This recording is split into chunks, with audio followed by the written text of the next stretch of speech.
Chapter 5. A Plot at the Court.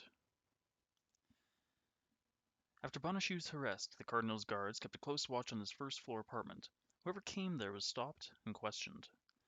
D'Artagnan was able to see and hear all that went on through a hole in the floor of his second-floor apartment. It was through this hole that he heard a woman's cries that night. "The scoundrels!" he muttered. "They're tying her up and searching her." "But I tell you I live here!" the woman cried. "I am Madame Bonacieux." "Madame Bonacieux!" murmured D'Artagnan. "Then she is now free. But what's that? They're dragging her away."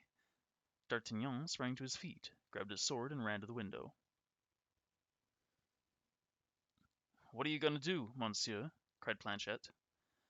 "I am going down to try to stop them." D'Artagnan grasped the window sill and dropped to the ground.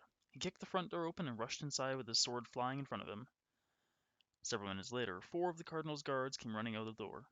Their uniforms were torn to ribbons. Inside, D'Artagnan stood gazing at Madame Bonacieux, who had fainted in an armchair. She was a lovely young woman about 25 years old. Much too young for that old husband of hers, he thought. But that's what comes from these arranged marriages. The woman seemed to be coming to her senses. "Ah, monsieur," she said, stretching her arms out to D'Artagnan. "you saved me. But how did you know?" "Your husband came to me for help in rescuing you," he replied. "I escaped from the room where I was being held by lowering myself with sheets out of the window," she explained. "Clever girl," said D'Artagnan, smiling. "We must talk some more, but it is not safe here. The guards will return soon." "I must return to the palace tonight," she cried. "The queen needs me urgently. Will you help me? You are young and brave, and my husband is old and cowardly. He would not help me if it meant danger for him." "You can trust me, Constance," said D'Artagnan. "From the first minute I saw you, I knew I would do anything for you." "Oh, thank you," she whispered. "You will have my love and the queen's gratitude if you just help us." "Just tell me how I may serve you," said D'Artagnan, kneeling at her feet. "I fear that the cardinal's guards may be searching for me," she said. "Please follow me back to the palace to see that I get there safely." "Do not fear, my sweet Constance. No harm shall come to you. I swear it." So Constance started out, and D'Artagnan kept about 20 paces behind her. After several minutes she stopped at a doorway and knocked 3 times. The door opened and a shadowy figure came out to join her. When the man placed his arm around Constance's shoulder, D'Artagnan flew into a rage. How could she betray him after pledging her love to him only minutes before? D'Artagnan jumped in front of them and blocked their way. "What do you want, sir?" asked the man in a foreign accent. "Let us pass." "Take your hands off this lady!" cried D'Artagnan, grabbing Constance's arm. "Oh, D'Artagnan," whispered Constance, "I asked you to follow me, not to interrupt me." "Interrupt you?